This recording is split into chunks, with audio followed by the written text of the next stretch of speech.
నమస్తే, welcome to our news network. భారతదేశంలో ఎన్నికలు వస్తున్నాయంటే జరుగుతున్న వ్యవహారాలు చూస్తే భయం వేస్తుంది. ఒక్కోసారి కామెడీ కూడా అనిపిస్తున్నది. ఒక్కోసారి భయంకరంగా ప్రజలను ఏ లోయలోకి తోస్తుందో అనే పరిస్థితి దాపరిస్తున్నది. శాసనసభ ఎన్నికలు కావచ్చు, పార్లమెంట్ ఎన్నికలు కావచ్చు, ఆ ఎన్నికల్లో గెలవడం కోసం ఏమైనా చేయడానికి ఈ రాజకీయ పార్టీలు సిద్ధంగా ఉంటాయి. అంతకుముందు కాంగ్రెస్ చేసింది, ఇప్పుడు బీజేపీ దానికి 100 రెట్లు ఎక్కువగా చేస్తున్నది. చిట్ట చివరకు రాష్ట్రపతిని కూడా ఎన్నికల రాజకీయాల్లోకి లాగిన పరిస్థితి వచ్చిందంటే మనం ఎక్కడికి పోతున్నాం, మన రాజ్యాంగం ఏం రాసుకున్నాం, మన ప్రజాస్వామ్యం ఏంటి, ప్రపంచంలో అతిపెద్ద ప్రజాస్వామ్యం అని గొప్పలు చెప్పుకుంటున్నాం కదా మనం.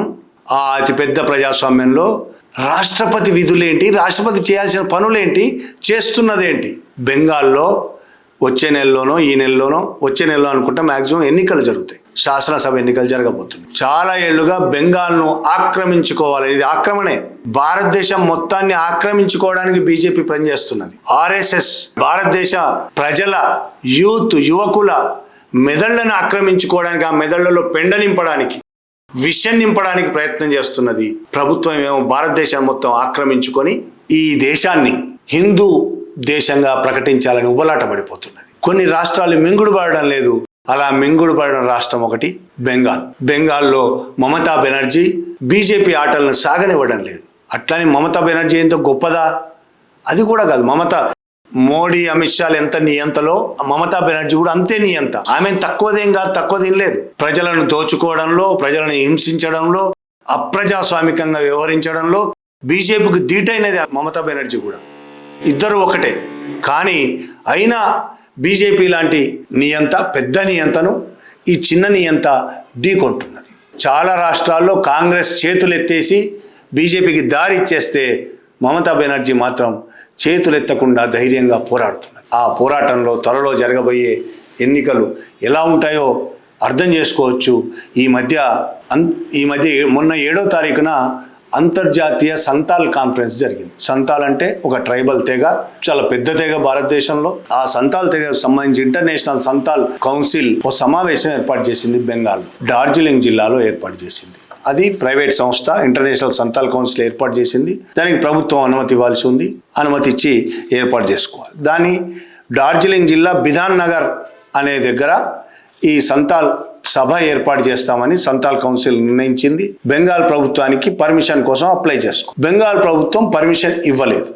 ఇవ్వకుండా ఆ ప్లేస్ కాకుండా మరో ప్లేస్ అయితే పర్మిషన్ ఇస్తామని గోసాయిన్పూర్ అనే దగ్గరికి ప్లేస్ మార్చారు, వేదికను మార్చారు. ఎందుకు? గవర్నమెంట్ ఏం చెప్తుందంటే బిధాన్ నగర్లో సెక్యూరిటీ, రాష్ట్రపతికి సెక్యూరిటీ కల్పించలేము, వచ్చే సంతాళ్లకు సెక్యూరిటీ కల్పించలేము, గోసాయిన్పూర్ అయితే సెక్యూరిటీ కలం కాబట్టి ఇక్కడ ఏర్పాటు చేస్తా అని చెప్పారు. గోసాయిన్పూర్లో సమావేశం జరిగింది. ఈ సమావేశానికి అంతర్జాతీయ సంతాల్ కౌన్సిల్ రాష్ట్రపతిని ముఖ్య అతిథిగా పిలిచారు. రాష్ట్రపతి ద్రౌపది ముర్ము ఈ సభకు ముఖ్య అతిథి. ఎక్కడికి వచ్చారు? 2వ వేదిక అయిన గోసాయిన్పూర్కు ఆమె వచ్చారు. గోసాయిన్పూర్ ఎయిర్పోర్ట్కు దగ్గరలో ఉంటుంది. ఆమె చెప్పిన దాని ప్రకారం చిన్న వేదిక, చిన్న స్థలం, ఎక్కువ మంది పాల్గొలేని పరిస్థితి ఉంటుంది అని.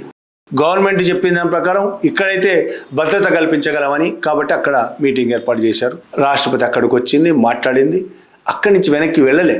మళ్ళీ ఏం చేసేది? మొదటి వేదిక ఏదైతే ఉందో బిధాన్ నగర్, అక్కడికి వెళ్ళింది రాష్ట్రపతి. అది ఆ రాష్ట్రపతి ప్రయాణం, రాష్ట్రపతి వెళ్ళడం అనేది బెంగాల్ ప్రభుత్వానికి ఏమాత్రం సంబంధం లేని వ్యవహారం. రాష్ట్రపతి ఒక రాష్ట్రానికి వెళ్తే ఆమె కార్యకలాపాలన్నీ ఆ రాష్ట్ర ప్రభుత్వ అధికారుల చేతుల్లో ఉంటాయి. అధికారులు ఆమె ఎక్కడికి వెళ్ళాలని నిర్ణయించుకున్న అధికారులు అక్కడికి అన్ని ఏర్పాట్లు చేస్తారు. ఒకవేళ అక్కడికి వెళ్ళడం భద్రత రీత్యా సరైనది కాదు అంటే అధికారులు ఆ విషయం చెప్తారు. కానీ మొదట అనుకున్న బిధాన్ నగర్కు వెళ్ళడానికి అధికారులు వ్యతిరేకించినప్పటికీ రాష్ట్రపతి అక్కడికి వెళ్ళిపోయి అక్కడ సమావేశంలో పాల్గొన్నది. అక్కడ కూడా అనేక మంది సంతాళ్ళు వచ్చారు. ఆ సమావేశంలో ఆమె కూడా సంతాల్, ఆమె ఆ సమావేశంలో ఊరికే మాట్లాడి సంతాల్ తెగలకు సంబంధించి మాట్లాడి వెళ్ళిపోతే అసలు వివాదమే లేదు.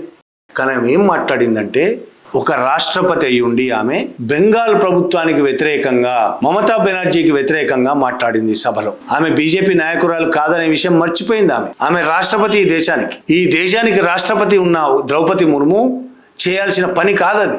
ఆమె ద్రౌపది ముర్ము మమతా బెనర్జీకి వ్యతిరేకంగా, బెంగాల్ ప్రభుత్వానికి వ్యతిరేకంగా మాట్లాడింది. ఈ విధంగా వేదిక మార్చడాన్ని ఆమె తీవ్రంగా తప్పుపట్టింది.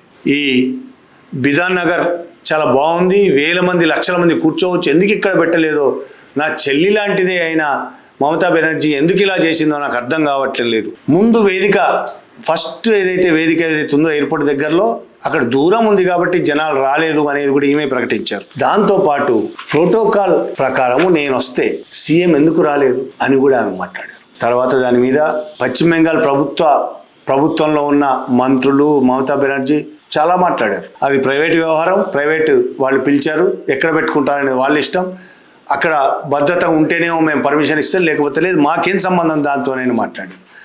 ఇక ఈ వ్యవహారంలో ఒక నెలలో 15 రోజుల్లో ఎన్నికలున్న నేపథ్యంలో ద్రౌపది ముర్ము ఈ విధంగా మాట్లాడడం అనేది బెంగాల్లో ఖచ్చితంగా ప్రభావం చూపిస్తుంది అనేది బీజేపీ వ్యూహం. ద్రౌపది ముర్ము మాట్లాడగానే నరేంద్ర మోడీ స్టార్ట్ చేశాడు, నరేంద్ర మోడీ స్టార్ట్ చేయగానే మిగతా మంత్రులు స్టార్ట్ చేశారు, వాళ్ళు స్టార్ట్ చేయగానే కేంద్ర మంత్రులు మొదలుపెట్టగానే బెంగాల్లోని మంత్రులు బీజేపీ నాయకులు మొదలుపెట్టారు దాడి. మమతా బెనర్జీ మీద, పశ్చిమ బెంగాల్ ప్రభుత్వం మీద దాడి మొదలుపెట్టారు. రాష్ట్రపతిని అవమానించారు అని నరేంద్ర మోడీ అంటాడు.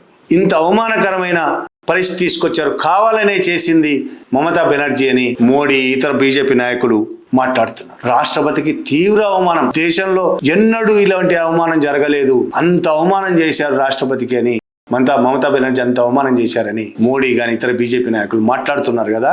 మన భారతదేశంలో బాబ్రీ మసీదును కూల్చేసి కోర్టు తీర్పు తర్వాత మీరు రామ మందిరం కట్టారు. ఆ రామ మందిరం ప్రారంభోత్సవానికి ప్రధానమంత్రితో సహా మంత్రులందరూ వెళ్ళారు కదా. ఆ రోజు రాష్ట్రపతిని ఎందుకు పిలవలేదు? అక్కడ క్యాస్ట్ అడ్డంకి రాలేదా మీకు? ఆమె కులం అడ్డంకి రాలేదా? ఎందుకు పిలవలేదు? అది ఎప్పుడైనా చెప్పారా? అది అవమానం కదా.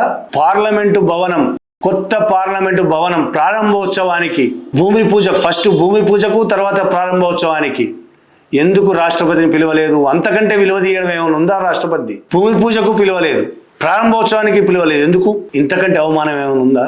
ఈ దేశానికి ప్రథమ పౌరురాల్ని అయోధ్యకు పిలవలేదు. అయోధ్య సక్కన పక్కన పెట్టండి. పార్లమెంటు భారతదేశానికి అత్యున్నతమైనది కదా పార్లమెంటు కొత్త పార్లమెంటు ప్రారంభోత్సవానికి ఆమెను విలువ కూడా నువ్వే అంటే మోడీ వెళ్ళి ప్రారంభోత్సవం చేసి ఆయనే భూమి పూజ చేశాడు, ఆయనే ప్రారంభోత్సవం చేశాడు. ఎందుకు అట్లా జరిగింది? అప్పుడు లేని అవమానం ఇప్పుడు ఎట్లా జరిగింది? మణిపూర్లో ఆదివాసులను 100 మంది ఆదివాసీ మహిళలను రేప్ చేసి బహిరంగంగా నగ్నంగా రోడ్ల మీద ఊరేగిస్తుంటే కిక్కులు మనకుండా కూర్చున్నది మన రాష్ట్రపతి. ఆమె ఆదివాసీయే, ఆమె మహిళే. అప్పుడు అవమానం జరగలేదా? దాన్ని అవమానం అనమా? మన దేశంలో దళిత ఆదివాసీ రాష్ట్రపతులను గుడుల్లోకి రానివ్వని సందర్భాలు అనేకమున్నాయి. ఒరిస్సా పూరి జగన్నాథ్ టెంపుల్లోకి రాష్ట్రపతి రానివ్వనప్పుడు అవమానం జరగలేదు. అది అవమానం కాదా? ప్రతిరోజు దళితులకు ఆదివాసులకు అవమానాలు జరుగుతూనే ఉన్నాయి దేశంలో. అది రాష్ట్రపతి అయినా సరే, మామూలు దళిత స్త్రీ అయినా, దళిత పురుషులైనా సరే రోజు అవమానాలు జరుగుతున్నాయి. ఇవేమి అవమానాలు కాదు. బస్తర్ అడవుల్లో, దండకారణ్యంలో వేలాది మంది ఆదివాసీ స్త్రీలను రేపులు చేశారు, చంపేశారు, పిల్లలను చంపేశారు. ఈ దేశానికి అది అవమానం కాదా? అప్పుడు రాష్ట్రపతి మాట్లాడకపోవడం అతిపెద్ద అవమానం కాదా? ఇప్పుడు మమతా బెనర్జీ అవమానించిందని మాట్లాడడం అనేది నీ ఎన్నికల ప్రయోజనాల కోసం మాత్రమే. రేపు బెంగాల్లో జరగబోయే ఎన్నికల్లో గెలవడం కోసం ఎన్ని అవకాశాలు వినియోగించుకోవాలో అన్ని అవకాశాలు వినియోగించుకుంటున్నాం. అబద్ధాలు అనేది నీకు వెన్నతో పెట్టిన విద్య. ఆర్ఎస్ఎస్కు, బీజేపీకి వెన్నతో పెట్టినవి పుట్టుకే అబద్ధంతోనే పుట్టారు. మీరు అబద్ధాలు తోనే పుట్టారు. ఎట్లయితే అమెరికా అబద్ధాలతో యుద్ధాలు చేస్తుందో, ఇరాక్లో అణ్వాయుధాలు ఉన్నాయని యుద్ధాలు చేసి తర్వాత లేవని చేతులు ఎత్తేస్తుంది. ఇలా ప్రతి దేశం మీద యుద్ధం జరిగినప్పుడు ఒక అబద్ధం చెప్తుంది కదా. అలాగా బీజేపీ వాళ్ళు ఇక్కడ ఒక అబద్ధంతో బయలుదేరుతారు. వాళ్ళ అబద్ధాల ప్రచారం చేయడం అనేది బహిరంగంగానే ప్రకటించుకున్నారు. అమిత్ షా బహిరంగంగా ప్రకటించుకున్నాడు, మీరు నిజాలైనా అబద్ధాలైనా ఏం పర్వాలేదు, ప్రచారం చేయండి, మన శత్రువును మాత్రం లేవనివ్వద్దు. అంత బహిరంగంగా అబద్ధాలు ప్రచారం చేయమని చెప్పిన ప్రపంచంలో నాయకుడు ఎవరైనా ఉన్నారా?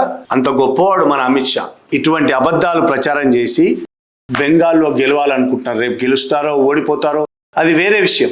నిజం చెప్పాలంటే ఇవాళ భారతదేశంలో గెలుపోవటంలోనే ఓటర్ల చేతుల్లో లేవు, తేలిపోయింది. ఎప్పుడో ఓటర్లు గెలిపించాలనుకుంటే గెలిపించలేరు, ఓడించాలనుకుంటే ఓడించలేరు. బీహార్లో చూసాం మొన్న 65-70 లక్షల మంది ఓటర్లను ఓటర్ లిస్టులోంచి తీసేసావు నువ్వు. నీకు ఓటేయరనుకున్న వాళ్ళని, ఆర్జేడీకో కాంగ్రెస్కో ఓట్లేస్తారనుకున్న వాళ్ళను 70 లక్షల మందిని ఓటర్ లిస్ట్ నుంచే నువ్వు తీసేసిన తర్వాత గెలుపు నీదే అవుతుంది.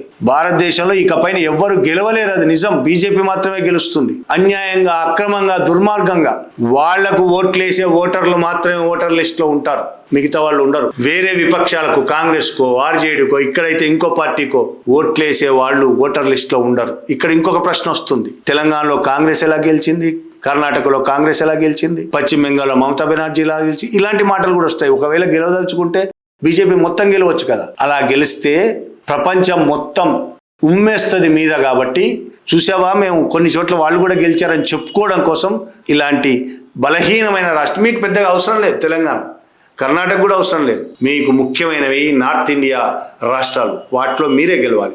కేంద్రంలో అధికారం అది మీదే కావాలి. దానికోసం ఒక 4 రాష్ట్రాలు, హిమాచల్ ప్రదేశ్ లాంటి చిన్న చిన్న రాష్ట్రాలు వదిలేస్తారు. నిజాయితీగా ఇవాళ ఎన్నికలు జరిగితే బీజేపీ ఓడిపోవడం ఖాయం. ఇప్పుడు కొత్తగా కాదు, ఈ 5-6 ఏళ్ళు పోయిన ఎలక్షన్లోనే ఓడిపోయేది. సవ్యంగా జరగలేదు కాబట్టి ఎన్నికల కమిషన్ కూడా బీజేపీకి అనుబంధ సంస్థగా మారిపోయింది. కాబట్టి న్యాయ వ్యవస్థ కూడా సుప్రీంకోర్టుతో సహా బీజేపీకి అనుబంధ సంస్థలాగా మారిపోయింది. కాబట్టి సిబిఐలు, ఈడీలు, ఎన్ఐఏలు బీజేపీకి అనుబంధ సంస్థలాగా మారిపోయినాయి. కాబట్టి ఇప్పుడు మీదే రాజ్యం నడుస్తుంది, ఇక పైన కూడా మీదే రాజ్యం నడుస్తుంది.